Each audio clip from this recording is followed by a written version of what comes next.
네, 시청자 여러분 안녕하십니까? 뉴스타트 3부 시작합니다. 간밤에 또 분위기가 달라진 트럼프의 관세 정책부터 살펴보겠습니다. 스콧 베선트 재무부 장관이 한국을 비롯해 영국과 호주, 인도, 일본과의 협상을 우선하고 있다고 월스트리트 저널이 소식통들을 인용해 보도했습니다.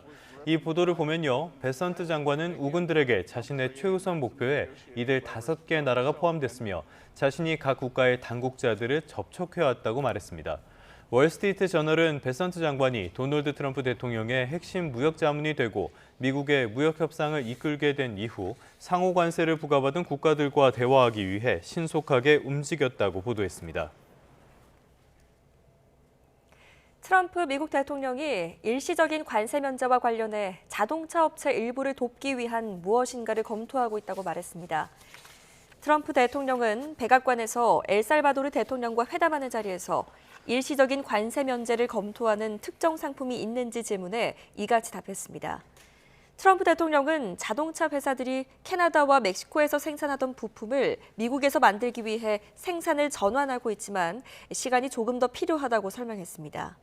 트럼프 대통령은 애플 제품이나 스마트폰 등이 관세 예외 대상이 될 수 있는지 질문에는 마음을 바꾸지 않았지만 자신은 매우 유연한 사람이라며 아무에게도 해를 끼치지 않고 싶다고 말했습니다. 트럼프의 관세 정책이 조금씩 실물 경제 지표에 타격을 주고 있습니다. 이 정책이 시행된 이후에 미국 소비자들의 1년 뒤 인플레이션 예상치가 3.6%로 지난 2023년 10월 이후에 가장 높은 수준을 기록한 것으로 나타났습니다. 뉴욕 연방준비은행의 조사 결과인데요. 지난달 소비자들은 1년 뒤 인플레이션이 3.6%에 이를 것으로 예상했습니다. 이는 2월의 3.1%보다 0.5%포인트 상승한 수치입니다.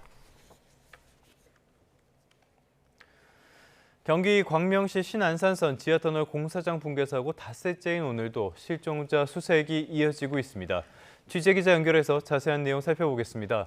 황보혜경 기자, 밤샘 수색이 이어졌다고 들었는데 진전이 있었습니까? 붕괴 사고가 난 지 87시간이 넘었지만 기다리는 구조 소식은 아직 들리지 않고 있습니다. 실종자는 시공사인 포스코 ENC 소속 50대 작업자로 지금도 구조견과 탐지 장비 등을 동원한 수색이 계속되고 있습니다. 실종자의 정확한 위치는 파악되지 않았지만 앞서 소방당국은 지하 35에서 40m 지점에 있는 컨테이너에 실종자가 있을 가능성을 제기했습니다. 이에 따라 굴착기로 잔해를 하나씩 들어올리고 흙을 파내며 진입로를 확보하는 데 주력하고 있습니다. 다만 겹겹이 쌓인 구조물이 무너지는 등 2차 사고 우려가 있는 데다 최근 내린 비로 지반이 약해져 수색에 난항을 겪고 있습니다. 소방 관계자의 말 직접 들어보시죠.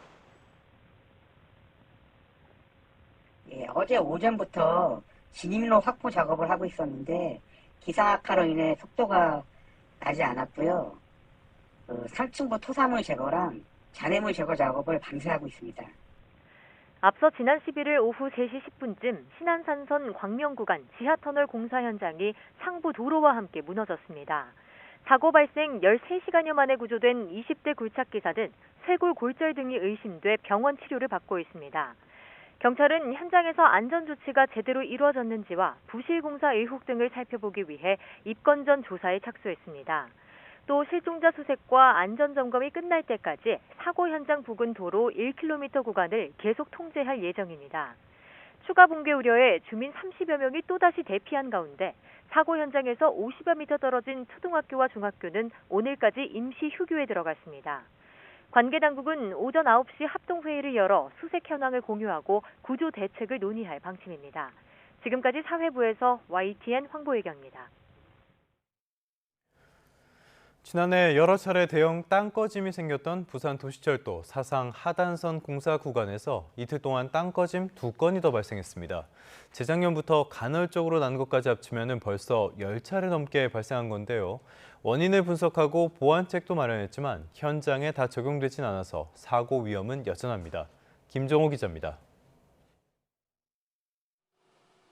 굴착기로 땅속 빈 곳을 찾는 동시에 굴착 과정에서 부서진 상수도관을 복구하는 작업이 한창입니다. 부산 도시철도 사상 하단선 새벽시장 근처 공사장에서 땅꺼짐이 생긴 건 출근 시간대. 지하철이 지나갈 곳을 파놓고 복공판으로 덮은 바로 옆입니다. 지름 1m가 안 되는 징후가 먼저 포착된 뒤에 땅 꺼짐이 계속 진행됐고 원인을 파악하려고 주변을 파고 들어가자 땅은 더 크고 깊게 꺼졌습니다. 현장에서는 하수관이 부서진 사실이 확인됐습니다.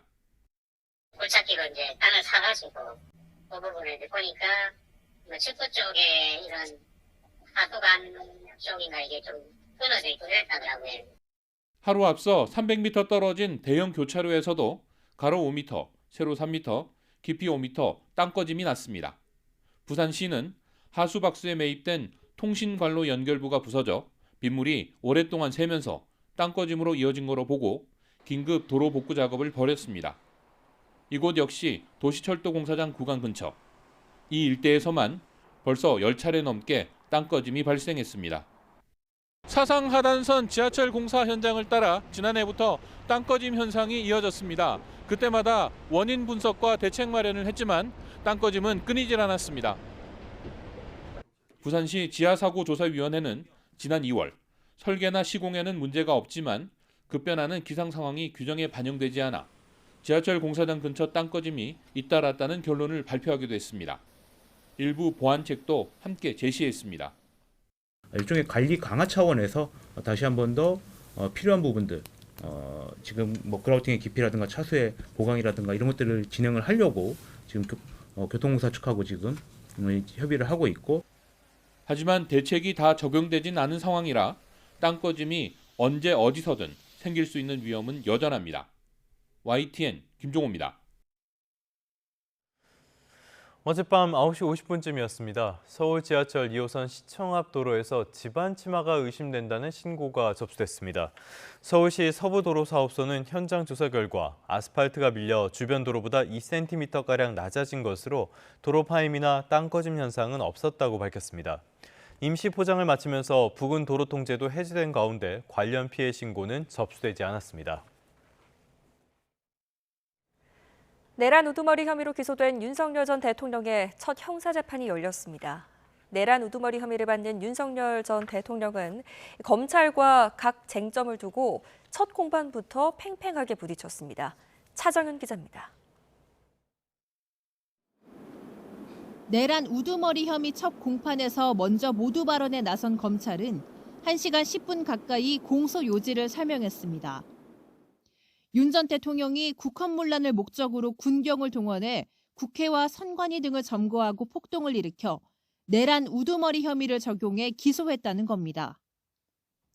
미리 준비한 PPT 자료로 윤 전 대통령이 비상계엄을 준비하는 과정부터 실행까지 구체적으로 설명했고 당시 군과 경찰이 어떻게 움직였는지까지 상세하게 나열했습니다. 직접 마이크를 잡은 윤 전 대통령은 검찰의 PPT 자료를 하나하나 짚어가며 약 80분간 반박을 이어갔습니다. 야당의 줄타내기 계엄 선포의 원인이 됐고 대국민 메시지를 위한 평화적 계엄이었다는 기존 입장을 되풀이한 윤 전 대통령은 이른바 삼청동 안가 모임에서 계엄을 사전 모의했다는 검찰 공소 내용은 코미디 같은 얘기라고 주장했습니다. 또 싹 잡아들이라는 홍장원 전 국정원 1차장의 증언은 새빨간 거짓말이고 이재명 전 민주당 대표의 국회 월담 장면은 쇼라고 평가하기도 했습니다. 이번 공판에서는 조성현 육군 수도방위 사령부 제1경비단장과 김영기 특수전사령부 1특전 대대장의 증인신문도 진행됐습니다. 당시 상급 지휘관으로부터 국회의원을 끌어내라는 지시를 받았느냐는 질문에 이들은 모두 그렇다고 답변했습니다. YTN 차정훈입니다. 대선 전국 소식입니다. 한덕수 대통령 권한대행의 대선 차출론이 뜨겁습니다. 국민의힘은 물론이고요. 더불어민주당에서까지 의견이 분분합니다. 정작 한덕수 대행은 대선 출마 여부에 대한 명확한 입장 표명 없이 관세 문제 대응이 본인의 마지막 소명이라고 말해 대선 출마 여부를 놓고 해석이 엇갈리고 있습니다. 홍선기 기자입니다. 한덕수 대통령 권한대행은 국무회의를 주재하면서 미국과의 관세 협상에 민관의 모든 역량을 쏟아부을 것을 주문했습니다. 이제 미국 정부와 본격적인 협상의 시간에 돌입했습니다. 정부와 민간의 대응 역량을 총결집해 국익을 지켜나가는데 사력을 다해야 합니다. 미국이 상호 관세를 유예한 기간 동안 어떻게 대응하느냐에 따라 국민의 삶이 달라진다며 사력을 다해야 한다고 강조한 겁니다. 그러면서 이번 통상 대응이 한 대행 본인에게 부여된 마지막 소명이라고 밝혔습니다.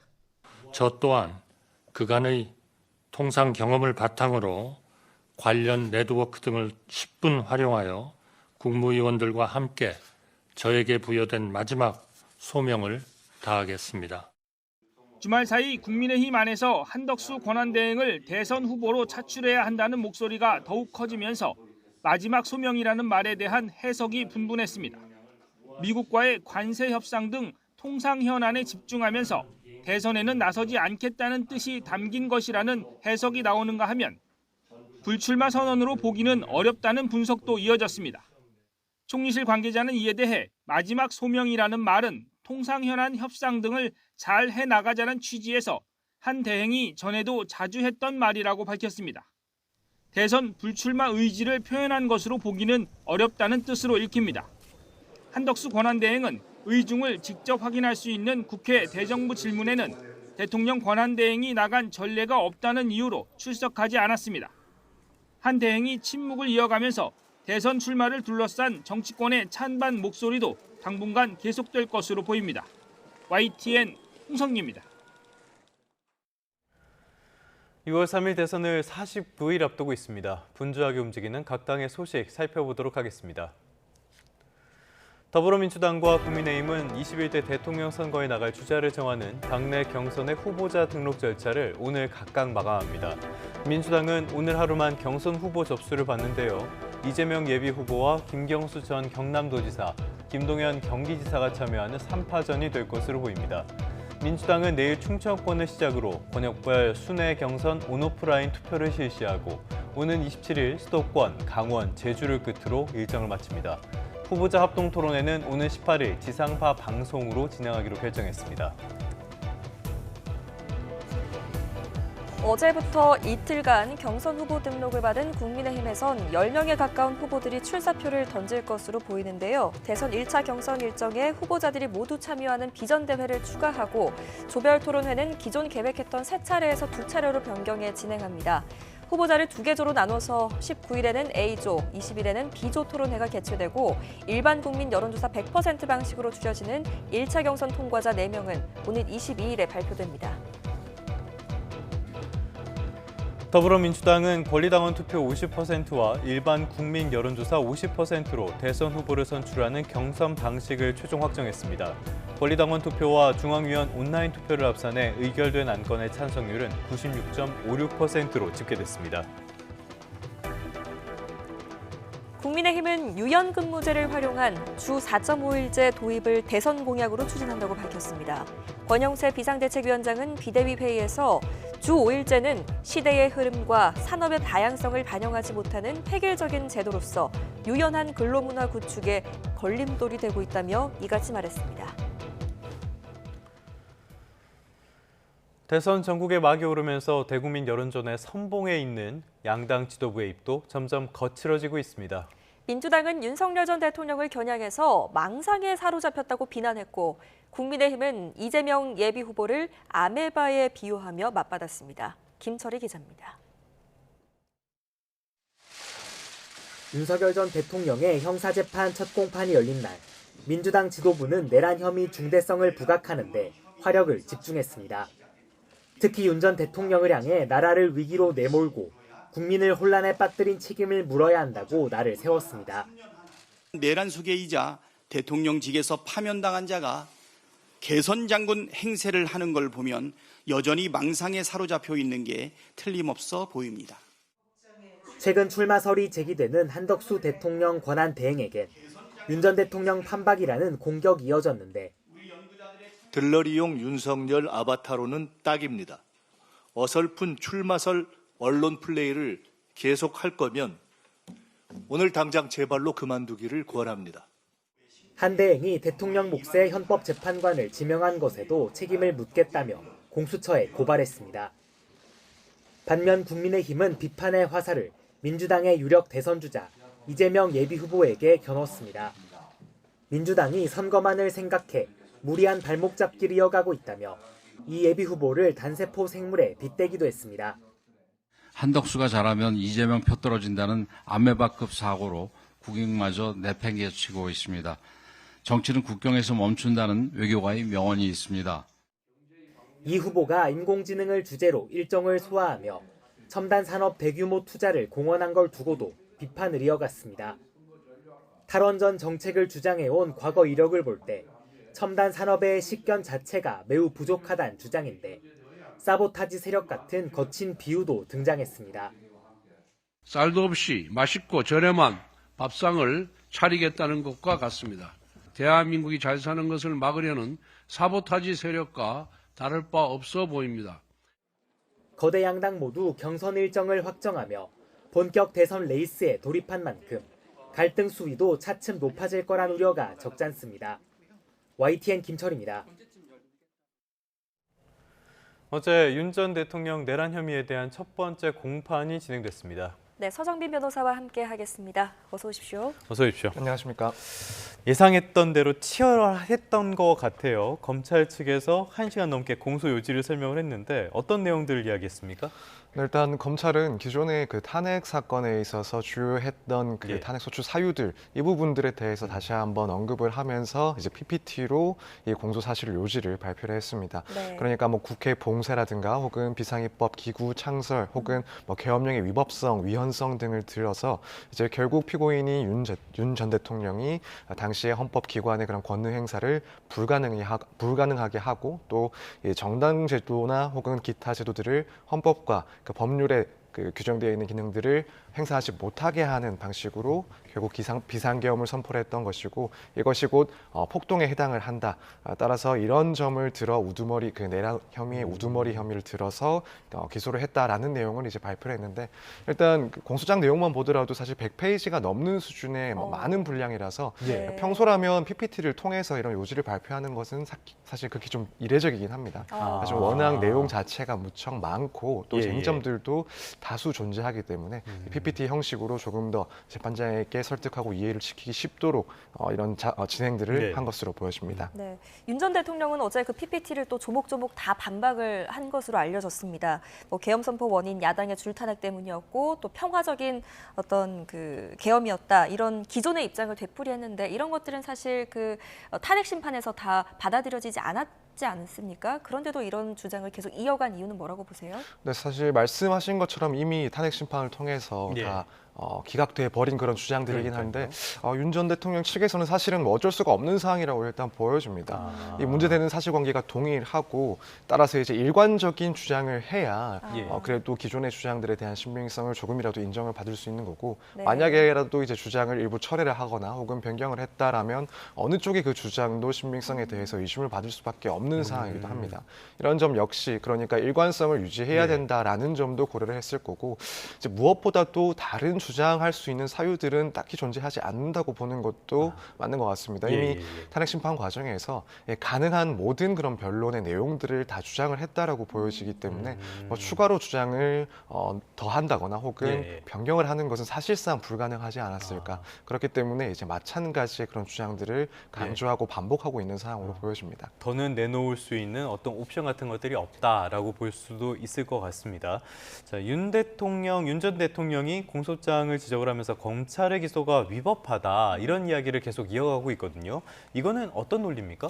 사실 뭐 그 배경에는 일단 이 기소가 제기되기 전에 이제 공수처의 그런 수사권 논란도 있긴 했지만 어제 재판에서는 그것 말고도 결국 구속이 불법이었다라는 점을 조금 더 강조를 했던 것으로 보입니다. 이 부분은 사실 당시에 구속 취소가 되면서 기소의 그 적법성 문제와도 연결해서 주장을 할 것이다라고 어느 정도 예측이 됐던 부분인데 그러니까 이제 검찰에서 윤석열 전 대통령을 기소할 당시에 이제 법원의 판단에 의하면 당시에는 구속 기간의 산정에 문제가 있었기 때문에 불법적인 구속 상태였다라는 겁니다. 그러면 이 상태에서 기소를 했기 때문에 마찬가지로 이 기소에 적법성의 문제가 발생을 했다. 따라서 이제 이런 하자가 발생하였기 때문에 공소를 기각해야 되는 사안이다라는 점을 이제 특별히 또 강조를 했던 것으로 보여집니다. 네, 윤석열 전 대통령이 이제 어제만 해도 어떤 반대 신문에 나설 것이냐 이런 여부가 또 궁금했었는데 모두 발언부터 시작해서 증인 신문 중간에 직접 또 의견을 개진했다고 하기도 하더라고요.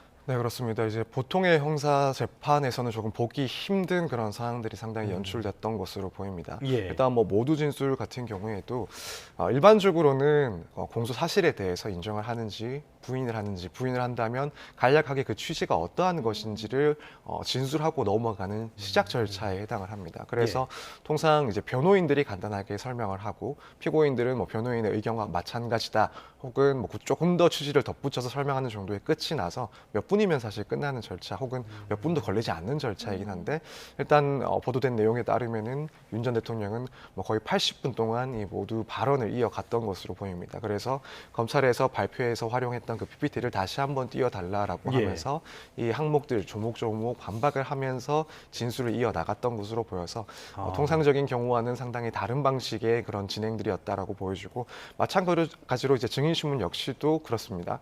보통은 증인신문 역시도 이제 변호인이 주도를 해서 진행을 하는 것은 뭐 당연한 것이고 이제 당사자인 피고인 같은 경우에는 직접적인 그런 질문들이 상당히 좀 제한되는 경우들이 많습니다. 그래서 필요하다면은 변호인을 통해서 상의를 하고 변호인을 통해 질문을 하라라는 그런 진행들도 이어지는데 어제 같은 경우에는 이제 윤 전 대통령이 상당히 직접적으로 개입을 했던 것으로 보입니다. 그래서 이제 검찰이 증인신문하는 과정 중간에도 의견을 덧붙이면서 뭐 반박을 한다거나 혹은 문제 제기를 하는 모습도 보여줬다고 하고 또 이런 모습들 중에는 이제 재판장이 조금 제지를 하면서 그런 내용들은 반대 신문에서 질문을 통해 진행을 하라라는 그런 질서 유지를 위한 진행도 있었던 것으로 보여서 통상적인 경우보다 상당히 윤 전 대통령이 당사자로서 적극적으로 재판 절차를 임했다라고 보여지는 그런 상황이었습니다. 말씀하신 것처럼 PPT부터 증인 신문까지 이례적인 부분들이 상당히 많은 것 같습니다.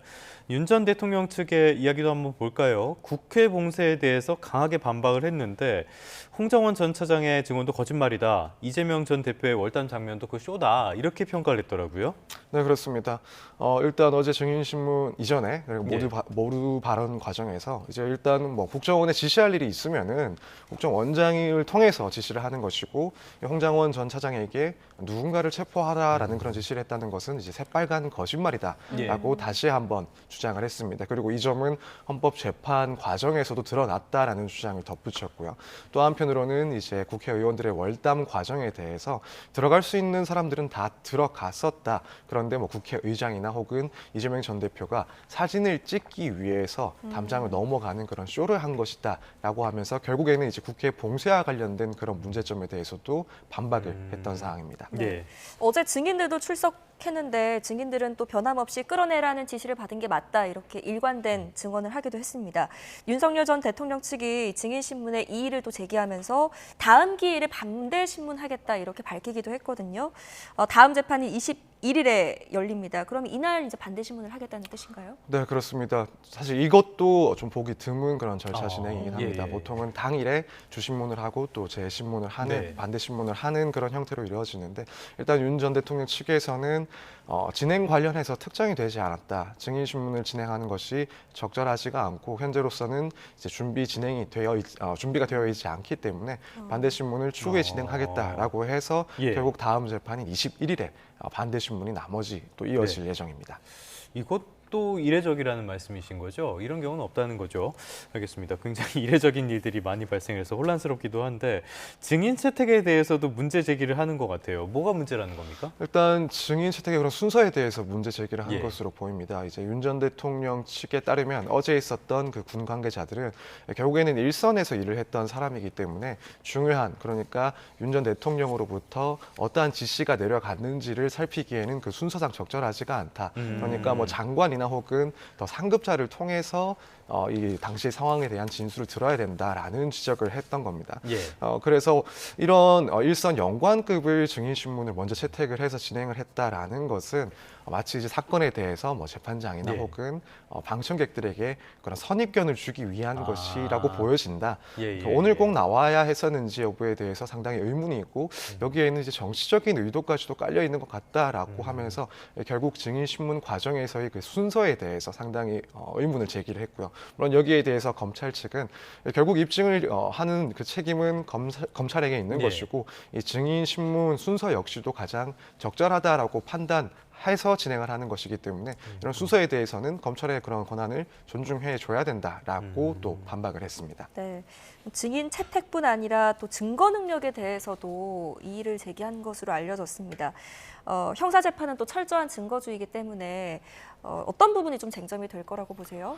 네, 일단 어제 주장한 것도 그렇고 사실 이전부터 예측을 했던 부분이 결국 이 증거들의 증거 능력을 인정할 수 없다라는 그런 주장을 해올 것으로 예상을 했었습니다. 네. 특히나 문제가 됐던 것은 이제 공수처에 수사권이 있는지 없는지 여기가 문제였고 그것이 이제 문제되는 이유는 만약 수사권이 없다라고 한다면 공수처에서 확보했던 그 증거들에 대한 증거 능력 역시도 위법한 증거로서 증거 능력이 부인되는 결과가 발생하기 때문에 그렇습니다. 따라서 이 점은 뭐 어제 이제 변론 과정에서도 주장을 했던 것이고 앞으로도 결국에는 이 검찰 그리고 공수처의 수사권이 있는지 없는지 이 부분에 대해서 상당히 치열하게 다투어질 것으로 예상이 됩니다. 이 부분도 한번 살펴보면은 중요하지 않을까 싶은데요. 박근혜, 이명박 전직 대통령들은 재판 모습이 공개가 됐었는데 이번에는 비공개였단 말이죠. 특혜 논란도 있었는데 재판부에서 다시 이 부분에 대해서 설명을 했죠. 뭐라고 했습니까? 네, 일단 재판부에서는 공개를 하지 않은 점에 대해서 우선 이런 언론사들의 그런 신청 자체가 늦었기 때문에 여기서 판단할 수가 없었다라는 입장을 한번 밝혔고요. 다만 이제 다음번 재판부터는 다시 한번 신청을 받아서 이 재판의 촬영에 대해서 판단을 해보겠다라는 입장을 밝혔습니다. 사실 말씀하신 것처럼 이제 처음 재판에서 이렇게 촬영을 허가하지 않은 점이 기존의 그런 선례들을 비춰봤을 때 이례적이다. 이것은 특혜를 위한 것이 아닌가라는 의문들이 많이 있었기 때문에 사실 일각에서는 재판부가 이런 비판들도 조금 의식을 해서 차회 기일에는 촬영 여부를 다시 한번 재검토하는 것 아닌가라는 그런 이야기들도 나오고 있는 상황인 것 같습니다. 네. 또 재판부가 2주의 3회 재판 원칙을 다시 한번 확인했습니다. 재판이 이제 길어질 가능성도 있으니까 공판 그 빈도를 늘려야 한다는 지적에 대해서는 어떻게 보세요? 네, 사실 조금 빈도에 대해서는 횟수를 충분히 확보할 필요가 있다라고 보여집니다. 왜냐하면 일단 보도에 의하면 그 검찰에서 신청해야 될 증인들만 하더라도 500명이 넘는다라는 이야기가 나오고 있습니다. 근데 이번 재판과 마찬가지로 하루에 2명 혹은 3명씩의 증인을 신문한다 하더라도 사실 수십 차례 이상, 수백 차례까지도 그런 증인 신문들이 이어질 수 있는 그런 상황에 처해 있는 것 같습니다. 따라서 만약 그렇게 진행이 된다라고 한다면 1년을 훌쩍 넘어서 재판이 진행될 가능성도 충분히 있지 않을까. 그렇다면은 사안의 중대성을 봤을 때 신속성을 조금 더 확보하기 위해서라도 조금 더 촘촘하게 재판을 진행하는 과정들이 조금 필요하지 않을까. 개인적으로는 그렇게 생각을 하고 있습니다.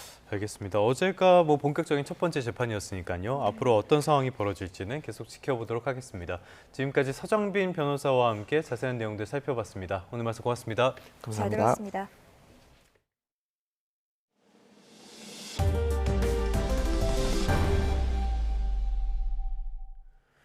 끝으로 출근길 날씨 살펴보겠습니다. YTN 야외 스튜디오 연결합니다. 고은재 캐스터.